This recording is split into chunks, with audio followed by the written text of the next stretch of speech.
Good morning, and welcome to Pathways for Parents, Storytime. I'm Cindy Milner, and today our guest will be talking about story yoga and mindfulness for children, Heather Monson. Hi, Heather. Hi. So Heather is the owner and presenter, instructor of Yoga for Children. Tell me more. Tell me more about that. So I began Dragonfly Girl Yoga in 2014. I have been practicing yoga for about 20 years and have a degree in early childhood. And that's evident. When you see Heather with the kids, you'll know, wow. Oh, thank you. Went and worked in the corporate world, and I had my own family, and then really wanted to do something purposeful. Mm-hmm. And so received my yoga teacher training, and naturally just fell into working with kids. It felt very close to my heart, back to my early childhood roots, and incorporating my love of children's literacy and books. So creating a program that integrates those two things, which I love, those three things, children and books and yoga. And that's where the story yoga absolutely kind of got built from. Yeah, perfect. And knowing that that there's not a lot of programming for younger kids, little kids, that incorporate literacy. So I felt it was a good fit. So what ages, you're talking about really little kids, what ages should a parent or anybody start with? I think children can do yoga from infancy, because if they're with their parents and they're witnessing their parents doing yoga, children sense their parents' energy. And if parents are calm and not anxious, children sense that, even babies. And so even if you're doing baby yoga and you're doing a yoga pose and you're holding your infant, they are exposed to that. From infancy you can start, and then kids, as they start to develop language and movement with their bodies, then they're able to do this. So from the very beginning, you can integrate it.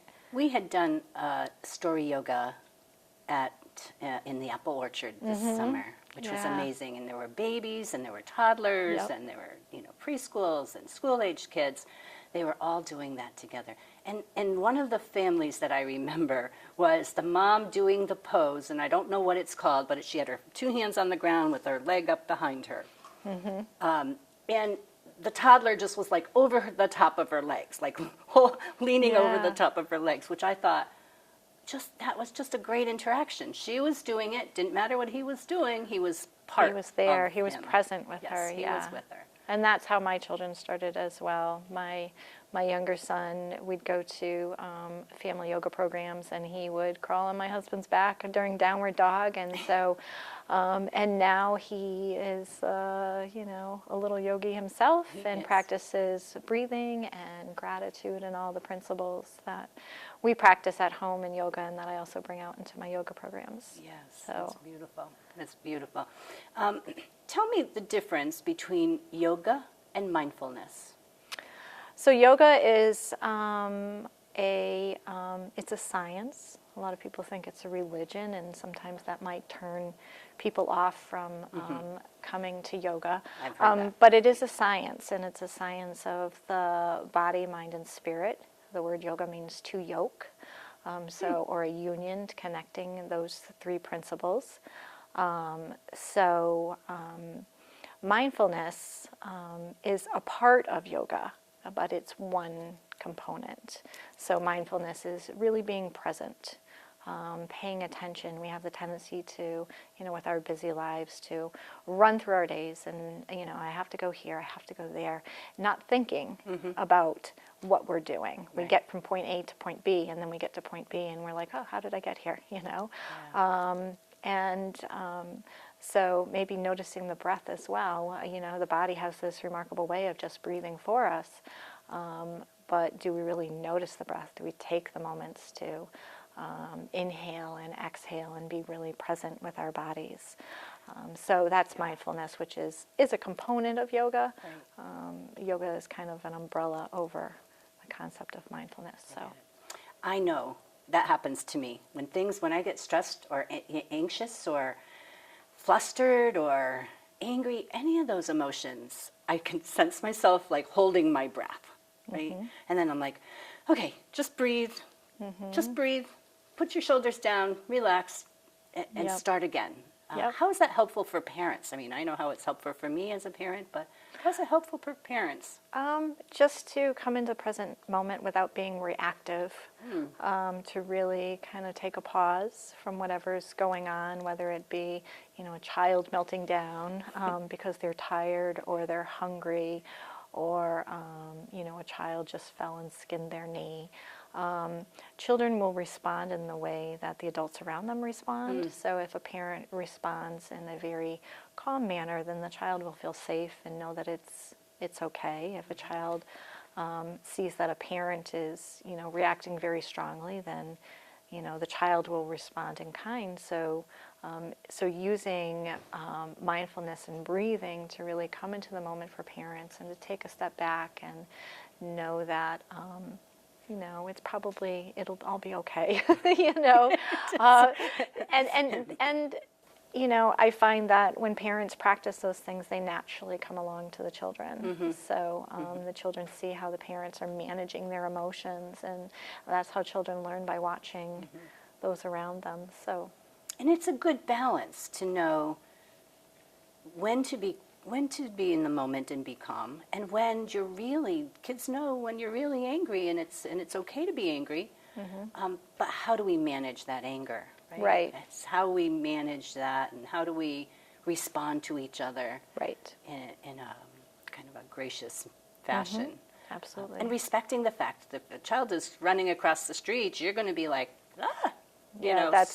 That I'm concerned about your safety. Exactly. Yeah. So you don't have to be this, okay, come on back, Johnny. Right. You be who you are, but when you feel like you are exceeding your emotional state, that's when you come back to that mindfulness and be more about in the present. Right. And I think it's also acceptable for parents to say, I need a couple moments. Yes. Not just, parents saying to kids, you need to take a couple moments, parents, saying, I need a couple moments, and then, when I'm ready, I'll come talk. So, and that shows that the parents acknowledging their need for some kind of emotional regulation as well, and teaching the kids that, okay, mom needs a moment, and that's okay too. And that's okay. Yeah. Yeah, and that's all a learning curve. It's all a learning curve. It is. We're both parents of two boys, and so it is energetic, it's trying, and yet it's fabulous, It is. We just have to be aware of where we're at, Yes. what we're doing. Yes, absolutely. So now, moving to the yoga part, bringing in the stories, how does that story help children? How does that story help children? It makes it relevant for them. It brings themes that are familiar to them, maybe, animals, or, something. That's a great book, Yoga Bunny. It brings kindness and love and peacefulness themes, and it ties it in with the yoga postures. So Yoga Bunny is a story about a bunny who wants his friends to do yoga, and they're all practicing non-mindfulness by running and rushing around and having other things to do and not being so sure that yoga is the thing for them. And I love the interior of this book, yes, right? Because it shows the kids the different poses, so you would preview this prior to reading it or after reading it. Right, exactly. And the author of that story was so kind as to post all his things on his website and make them very accessible to people, so a parent could download a page. So that's Fox zooming around because he doesn't have time for yoga. Right. So in the story, Yoga Bunny is trying to convince his friends to do yoga, and he realized that his friends are too busy, and so he says he realizes that that's okay, practicing a little bit of a yoga principle called santosha, which means acceptance. Oh. Saying that's okay because doing yoga alone is better than not doing yoga at all. Aha. That's So, fabulous. and so at the end, the two mice realize they see Yoga Bunny doing a pose, and they're like, "What is he reaching for?" But it must be something important, so we should do it too. And so then, as one by one, all the animals come and they join him, and they realize that they feel really good and that they're spending time with their friend Yoga Bunny. So, a very sweet story, how they all come back and they're really happy that they do yoga. And so, bringing the theme of friendship and love and, mindfulness into a sweet story for children really brings it down to their level and allows them to connect with the characters, and then in turn practice yoga poses and maybe the underlying theme of being kind to one another and being mindful in the moment. So the mindfulness comes in as kind of like a after effect, I guess, of doing the yoga poses and carrying that through.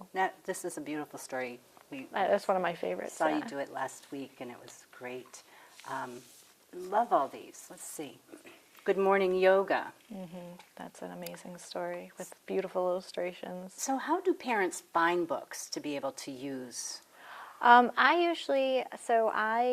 have other children's yoga instructors that I follow on social media, and they, ones that do this type of programming, will post stories like this. You can also, usually on Amazon, if you search books, they will say, people who bought this book bought these books as well. Oh, yes, that's right. And what's nice is that the books, it's really starting to, there's a great collection of children's books that go around mindfulness and yoga that there wasn't available maybe even 5 years ago. So making it really accessible for parents and families to find these books that bring these themes. Yeah, that's wonderful. I'm going to need to get a collection for myself because with our groups of children, it is great. Now, I know in the Bunny book and in all of these books, it brings in the breathing aspect. Yeah. Tell me a little bit more about the importance of that for children. So children... The bunny one I like, right? Because you kind of teach them how to scrunch up their nose. Yeah, so in breathing, children naturally breathe through their mouth. And so when you breathe through the mouth, it's great for the respiratory system, but it's called a fight or flight breath. Okay. So what happens when you do that is you get adrenaline pumping and oxygen to, the blood system, the nervous system, and the bloodstream. But it doesn't do much for calming the mind because it gives you adrenaline, which gives you energy. And so when you breathe through your nose, you have some nerves right here in the nasal cavity that stimulates the part of the nervous system called the parasympathetic nervous system that calms and soothes the body. So in children's yoga, we do yoga breathing and make it very relevant, again, by bringing in things that are familiar to them. So a bunny breath would be 3 breaths in through their nose. Yep, like a bunny, and then 1 out through the mouth. And I saw you do that last week with kids with little eggs or pom-poms. Pom-poms or eggs? Maybe it was eggs, yeah. Yeah, little plastic ones. And they each had a little pile of eggs, and they would breathe in 3 breaths, and then they would blow it out. Oh, yes, the foam eggs, yep. They'd blow the eggs just to kind of make them move so that they could connect. That their breath was coming out, right? Yeah, and then there's other fun ways to engage the breath. Blowing bubbles is an awesome way to teach children about the breath because they have to be very specific in where they blow the breath through the bubble wand. Yeah. So directing the breath right through the center of the bubble wand allows them to focus on the breath and learn how to direct that. Okay. So these flowers here, actually have a drop of lavender oil in the center so they smell nice. Lavender is very calm and soothing oil. And then children can breathe in through their nose like they're smelling the flower, and then and release it out through their mouth. So so that's another technique we use when we do a spring theme of kids yoga. We do spring poses, and we use flowers to kind of teach the breath. And then all these breaths become very relevant when a parent has a child that's, you know, maybe out of control and just feeling like they need to calm down. So, oh, remember, you know, smelling the flower with Miss Heather. Let's try that. Let's try smelling the flowers. That was really calming and soothing. So let's try to do that. And what that gives children the ability to do is to self-soothe themselves when they need to, building that strategy so that they find the ability to calm themselves even when a parent's not around. So do you find that encouraging children to realize their emotion, their tenseness in their body, whatever the emotion or feeling in the body is, to notice that, breathe in, and then to breathe out, and have them realize how they're feeling more calm? Yeah, That's a tough, really, that's a tough it is, thing and so the concept of using something concrete, yep. because even with adults, and you say, you know, just breathe, you know, we forget, right? Right. We've gone through the whole day and we've been breathing and we don't realize it. And then I'll have people come into a yoga class, not even before they get to the yoga class, they come into the studio and they're like, and it's almost like, oh, okay, I'm here, you know, right? So I can relax now. I'm not holding in that breath anymore. And so just building, this is where the mindfulness comes in, bringing in the mindfulness of the breath and how it connects to calming the body is super important for children to learn, especially in this day and age when, you know, there's more, kids are exposed to more things earlier, more technology, more expectations in an academic setting, more testing. Right. So learning these strategies to help them. So tell me some best practices for parents at home that might say, when do I do this? When do I do this anytime? Do I have a regular time of day that I encourage my children to be definitely concentrating on breathing and movement? And yeah, I think it's important to make some time in your day. You know, it doesn't take very much time. Maybe just a 5-minute break and say, we're going to sit. We're going to breathe. We're going to, you know, maybe incorporate it maybe in the morning before you leave for school. Yeah, to get or on, at bedtime. In the or, morning or at bedtime. I also teach older elementary school kids to use it during their day. So we'll give them different strategies. We use maybe a glass stone that they can keep in their pocket and they can hold, and as they rub it, they can take an inhale and an exhale. We use bracelets with beads, and so children can inhale and exhale with each bead. And so it's a sensory thing. They feel it in their pocket, they feel it on their wrist. It reminds them, okay, I'm going to take a breath. I'm going to when you use even for adults, when you're trying to bring the mind to think about something abstract, it's really challenging for any of us. And so, but when we think about the concrete first, and we have actual, you know, cues and things, physical things to hold, then it helps build that mindfulness. So then we integrate that naturally into our bodies, and then it becomes kind of second nature when we do it. So.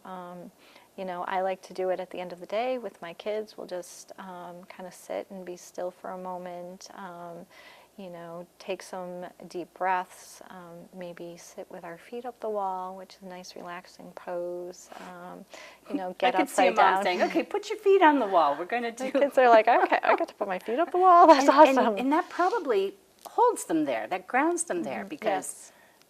Some of the little ones are just so busy. And moving nonstop, and right? Moving. And grounding. Grounding is super important as well, to find your connection to the earth. there's a Buddhist monk, his name is Thich Nhat Hanh, and he has this wonderful phrase that says, walk as if your feet are kissing the earth. Mm-hmm. And so walking with purpose and mindfulness and teaching children is to be really purposeful. A nice exercise is to have kids walk the perimeter of a room, but heel toe. Oh, heel toe, So yes. we're bringing the heel down Right. first into the toes. And so they're walking, they're slowing their walk down and asking them to observe as they do this slow walk around the room and notice things that they haven't noticed before. And that's a mindfulness That's piece. nice. So, and then... And it feels like a game, so it feels... Right, and then you're saying, how many things can you notice that you've never noticed before? And they're like, oh, I noticed this rock that wasn't there before. Or I noticed, this mobile, or the wind chimes or something like that. So bringing them back into the present moment and allowing them to come back into their breath, because when we're not moving quickly, we are breathing at a slower rate, and we're being more mindful. So, That's great. yeah. Best time of year, too. This is a great time of year. We're in the spring. Amazing time of the year. It's an amazing yeah. time of the year to be able to, walk outside and be present in the walk, like hearing the birds and seeing the new flowers or the new buds on the trees, and Right. And walking that's it. slowly. And that's what mindfulness is. It's being in the present moment and really recognizing the things around you, even if it's folding laundry. I have an amazing friend who is mindful with her laundry, and she'll take a sock. She'll take another sock. She'll put it together. And as she's folding laundry, she's not just folding laundry, putting it aside, but she's folding laundry. She's like, this is my son's socks. I'm so grateful to be folding these socks. This is my son's socks. And Okay, maybe putting it I aside. need to think about that one. Or chopping vegetables. And, sometimes we're preparing dinner and we're Yep. like, and being like really, being really mindful about your movements and coming into the present moment that way. Or just, sitting in a field like this time of year, like you were saying, and saying, how many purple things can I see right in front of me? That all will take practice. It does take practice. And it's very, but they're very concrete kind of mindfulness practices, which eventually lead to more abstract mindfulness concepts. Which is great for the children. Absolutely. Because that's a difficult process for them. Right. And what we're building is children that as they grow older, that their those skills of being able to self-regulate and know their emotions, having emotional intelligence. Yes, those are all huge. Yeah, and eventually growing up to be adults that are peaceful, that are kind, that are compassionate, that have generosity, that are empathetic towards other human beings.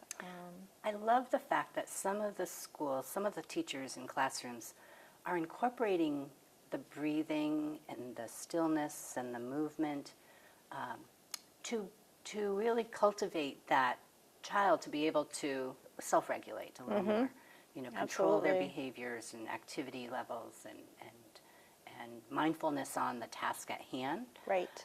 And that's really beginning to blossom throughout. Well, the science supports it. Love that. The science supports that, having a healthy nervous system and feeling good and connecting the mind-body, helps kids be able to focus, to be able to perform better, to be able to get along with their peers and negotiate conflicts, which takes less of a teacher's time, right? Right. And I think even when I watch the children do their yoga poses, it takes that stamina, it takes a little bit of stamina, like practice. And I love thinking that they're applying themselves to those poses and lengthening the duration, right? So that hopefully it translates into being able to sit and to study, that lengthening that motionless or posture in time. And being comfortable with their bodies and knowing that they have, the ability to move in ways that just isn't sitting still. Right. They can sit and still be, moving their bodies in ways that's gentle and kind and brings them a feeling of, calmness. Yep. And what I love about yoga personally is that the movements of like opening your arms and opening, like getting movement throughout the body in a thoughtful way. To me, that's exercise. It is totally, it is finding that connection, feeling good in your bodies. And when we are moving through our days and we're busy and we're stressed, the tendency is to disconnect the mind from the body.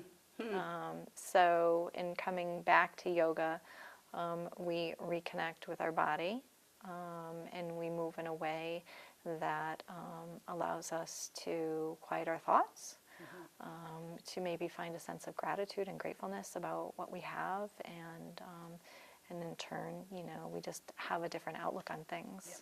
You just listed 3, 4, 5, probably more of the benefits, right? Of the benefits of using these types of practices, both for adults and for kids.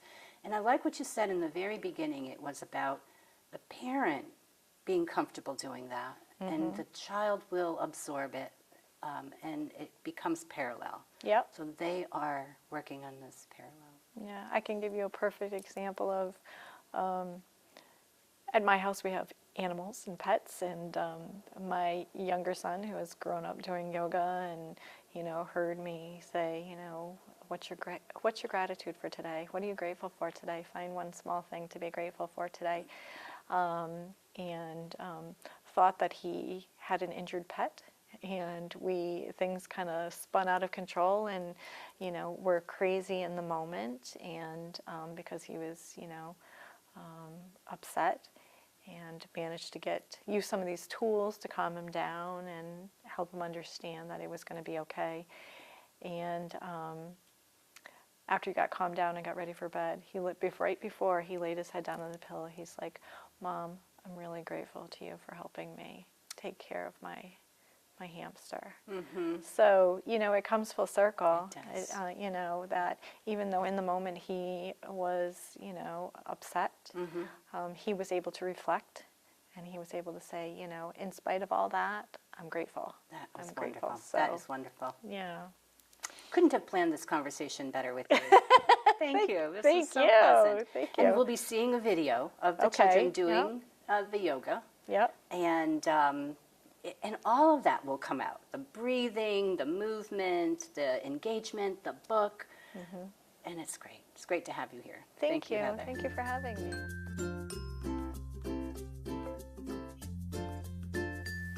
Everybody ready? Awesome job. So do you want to start? We're going to start with a breath, okay? Have you ever heard of Peace Begins With Me? Kind of gets us all I did that at library. You did at the library? So we're going to do that. Do you know how to do it? So we say 4 words, okay? Right? And we put our thumb on our finger for peace. So we say peace. Peace And then we take our thumb and our middle finger and say begins. begins And then we take our ring finger and go with with me. me. And when we do that, we start out loud, and then we get softer and softer and softer. You ready? Okay, so follow my voice, okay? When we do it, and as we get softer and softer and softer, our hands come down. Well, we don't go softer every word. We go softer every time. Every time we do it, right? I didn't do it with the Peace begins with me. Yeah, that's right. Well, it's easy. You can follow along. And then eventually, we have our hands on our knees like this, and we're whispering, and we're saying, just like that, okay? We keep getting quieter. But we get to be loud at first, okay? So bring your hands up. You ready? So what are we saying again? Peace begins with me. Awesome. All right, we're ready, right? I want to hear everybody's voices, okay? You ready, Teddy? All right, let's do it. Ready? Peace begins with me. Peace begins with me. Peace begins with me. Peace begins with me. Peace begins with me. Peace begins with me. Peace begins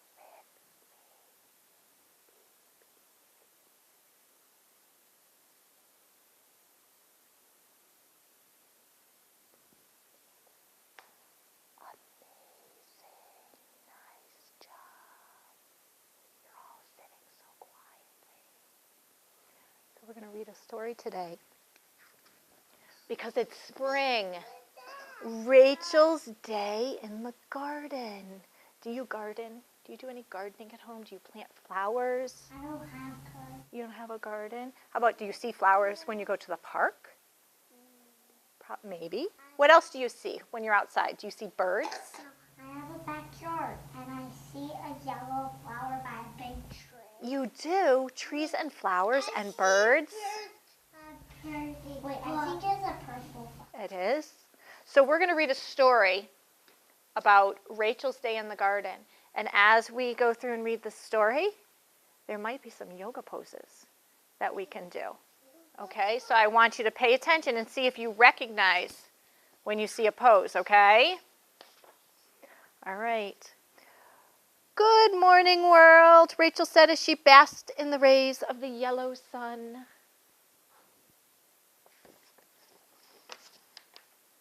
Let's go play in the garden, Sammy. Rachel scooped up her puppy and gave him a hug. The sky was a gorgeous blue. Kind of like today, right? Rachel and Sammy skipped around the backyard. After a while, a light rain began to fall. I think I see you. You do? Which pose is it? It's rain pose. Awesome job. Oh, my friends recognize the pose. It kind of hurts on your head. All right, let's see what the next pose is. The pair huddled under the green leaves of a tall tree. Awesome job. You already know what it is. It's tree pose. I don't know what it is. Rachel felt the rain gently sprinkling her face. Be safe. Nice job, Drew. She took a deep breath and smelled the wet earth. We're all sitting under the shade of Drew, right? Sammy looked up and tilted his head to listen. Rachel looked up too, and a red bird was settling in its nest. I can't do this. You have to stand on your feet there, Billy. A bird pose. So if you watch Drew, Drew will show you. Spread your wings, Drew. Spread your wings out wide. There you go. Nice job. Nice job, Thomas. Nice job, Teddy. Matthew, nice job, Billy. All right, let's see what else we have in our story. What else is Rachel going to see in her garden? Wow. And then the misty rain stopped. Rachel remembered that she had pumpkin seeds to plant in the garden. She spaced the seeds 2 inches apart in the brown, wet soil. I love getting my hands dirty. Do you see the pose that Drew's doing? He's squatting and planting his garden. Can you squat, Teddy? Show me your squatting pose, just like Rachel. And see how Drew's doing? Nice job. Are you planting your pumpkin seeds? Or would you plant something else? Would you plant maybe sunflower seeds? I would plant Pikachu seeds. Pikachu seeds? I planted 3 things with I plant broccoli, cherry tomatoes, and peppers. Yummy. You're going to have a good garden. You ready? Sando seeds. So look, Sammy, an orange caterpillar. Sometimes caterpillars are naughty and eat leaves, but they are still beautiful, Rachel said. Sammy barked happily. Can you do caterpillar pose? Try and lift your arms and your legs up. Put your arms and your legs up. Stretch long like a caterpillar. Nice job, Billy. And only bounce on your stomach. Nice job. All right. Colorful, sweet-smelling flowers like tulips attract yellow bees, Rachel said. Bees help our vegetable garden grow. Sammy wagged his tail. What sound does bees make? Flowers. No flowers. There is. There's flowers. The bees help the flowers, right? So what sound do bees make again? And we have to take our tongue and put it behind our teeth, right? And if you do like Drew, you can hear even louder. Nice job. Sammy jumped up and down, trying to catch a fluttering purple butterfly. Can you do butterfly pose? Can you make your legs like a butterfly? No. Watch Drew and watch Thomas. Put the soles of your feet together. Nice job. You ready, Billy? Show me butterfly pose, just like this. So they're grabbing your feet together. Like a butterfly. Nice job. Flap your legs. Nice. Oh, awesome, beautiful butterflies. You can do that. I see that, Teddy. Butterflies love pink flowers, Rachel said to Sammy. That's why we plant zinnias. Oh, this is... Try and bounce on only your butt, and then Bring your feet up, and then bring your arms underneath, and then... do like the peace part. That's it. Nice job. You blossom like a flower. Put your legs under. So put your... Nice job. Keep your legs. It's hard. It is hard. It's hard. We'll try it again. We're going to try it again. All right, Rachel and Sammy lay down on the grass, listening to the birds chirp. Just then, Rachel saw an amazing sight. Look, Sammy, it's a rainbow. I just love the rain. See, Drew's doing rainbow pose. Look at what Drew's doing, Teddy. Nice job, Billy. Awesome job, Matthew. Nice job, Thomas. Let me see, Teddy. Nice job. Look at all these beautiful rainbows. All of you are amazing. And then, when we're all done, when Rachel was all done in the garden, she got to relax in the park and lay back, and enjoy the sun. So stretch your arms overhead, lay down on your backs, take a deep breath in, and watch the clouds. That's awesome, Matthew. I like to watch the clouds too. And close your eyes if you want to. That is a good thing. Nice job. And breathe in and out through your nose. And then I want you to roll over onto your bellies. You ready? Roll over onto your bellies.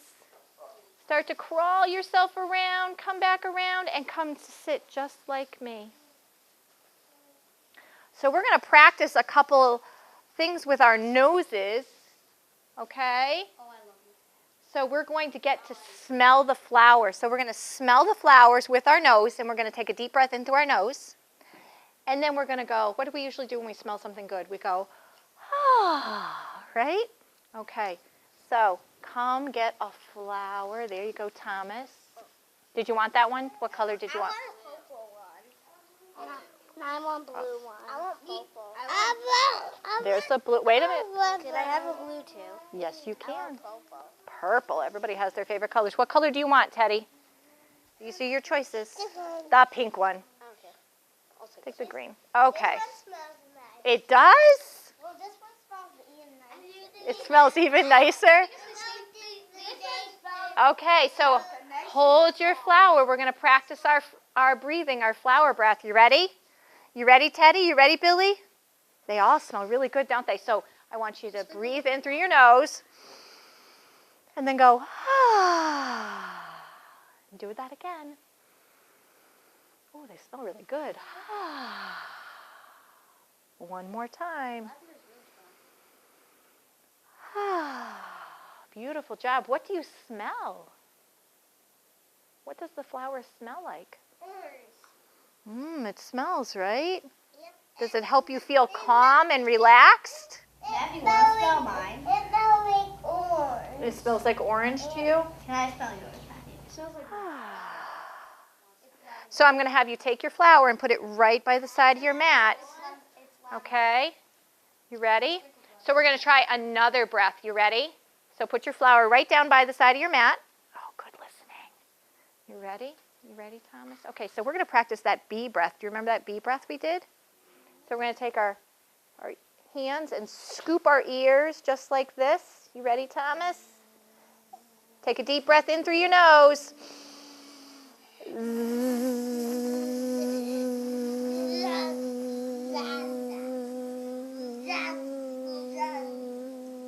Oh, great job. And release your ears. Nice job. All right. So do you remember the poses that Rachel did in her garden? Okay, so we're going to practice those. So I'm going to teach you a new one though, okay? So everybody bring your hands right down by your mat. We're going to put our flowers down. And I want you to take a big, deep breath in through your nose, and we're going to bring our hands overhead. You ready? Reach for the sky. And then exhale. Let it out. Nice job. You ready? We're going to do that 2 more times. So inhale, deep breath. Nice job. Exhale. Nice job. Move your bodies. 1 more time. Inhale.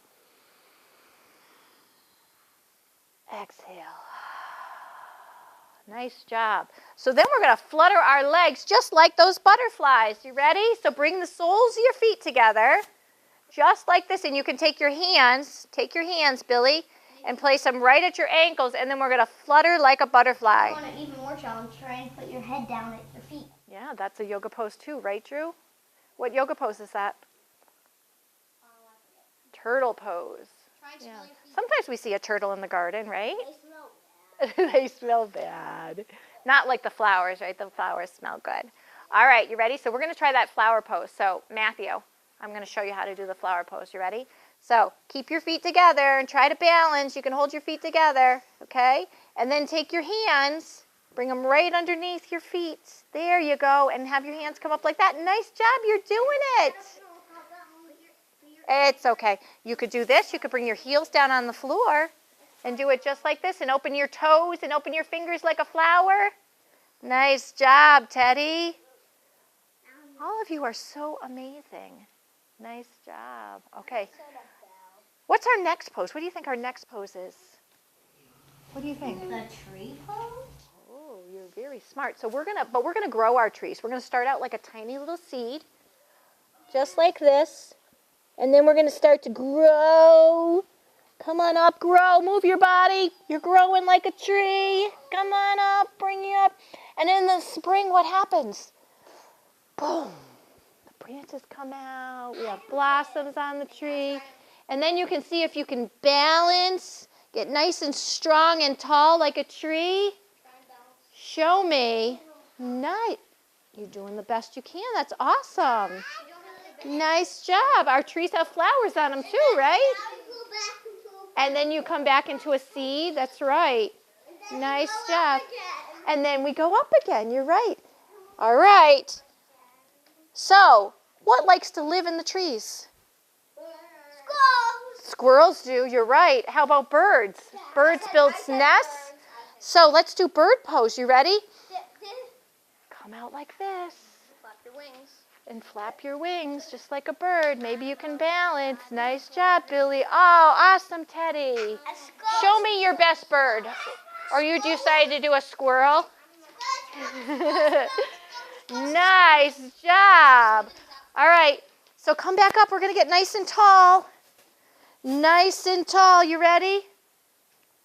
All right. We're going to make it rain. You ready? Inhale, take a deep breath. And then rain it down. Rain, rain, rain, rain, rain, rain, rain, rain, rain. And wiggle your fingers. Let your head hang. Nice job. Oh, look at the rain falling down. Nice job. And then you want to do the squirrel. So then we grow back up. We grow back up. And we bring our palms together. And you want to do squirrel. Okay, so we can do squirrel. You ready? All right, come down. Come into squatting pose. You ready, Matthew? Come into squatting pose. You ready? You ready, Matthew? Okay, squirrels go. They eat the nuts, right? Oh, awesome job. You guys are great squirrels. Okay, you ready? What do you think we're going to do next? What else did Rachel see in her garden? Caterpillars. We see caterpillars in the garden, so we have to come on our bellies. You ready? Come on your bellies. Come on your bellies. Bring your arms out, stretch them out in front of you. Let me see what you got, Teddy. Show me, wiggle your fingers out in front of you. Lift your toes. Nice job. Nice job. And then, there could be snakes. That could be a snake pose too. You ready? Or we could do this for snakes. We could come here and we could wiggle our bodies. And then the last pose we get to do, you ready? The last pose we get to do is we get to lay on our backs. Ready? Show me. Come on your back. And we're going to stretch our arms overhead, wiggle our toes, take a deep breath into our nose. Let it out. We worked hard. You're watering the seeds. That's a good thing to do. Take one more deep breath.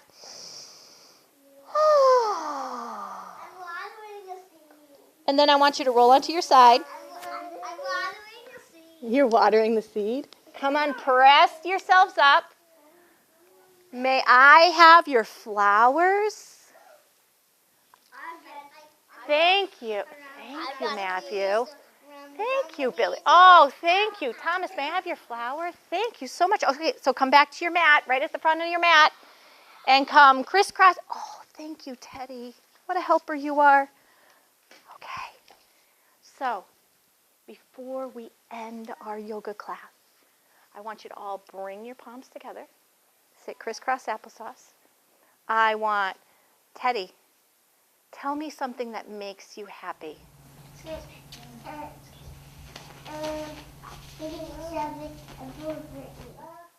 Eating some blueberries? Nice. Billy, what makes you happy? Awesome. Drew, what makes you happy? What makes you happy, Drew? Gratitude. I'm thankful that the person invented chocolate. You're thankful for chocolate. Going down roller coasters. What are you thankful for? Going down roller coasters. Going down roller coasters. That's an awesome thing to be grateful for. And I'm making a roller coaster ramp right now. Nice, with your arm. Thomas, what are you thankful for, or what makes you happy? Eating a book. Reading a book. That's an awesome thing. And I'm grateful for every one of you. You did such an awesome job. So when we close our yoga class, when we close our time together, we use the words to each other. We say namaste. And then we take our hands at our forehead and we take a little bow, saying thank you to our friends. So let's say that all together. You ready? You ready, Billy? Ready, Teddy? To each other we say namaste. And then we take a little bow. We say thank you for coming. Thank you for sharing. Thank you for being with us. Thank you for chocolate and roller coasters and blueberries and for books. Awesome job. High five. Oh, high five, Billy. That was amazing. Give me a high five after. I'll give you a high five now. High five. High five, Thomas. Whoa. Another one. Another one. Back around. Back around. Back around, Billy. Back around. Oh, Billy's rolling up his mat. Bam. Nice job, everybody. This is Cindy Milner from Pathways for Parents. We'll see you again next time.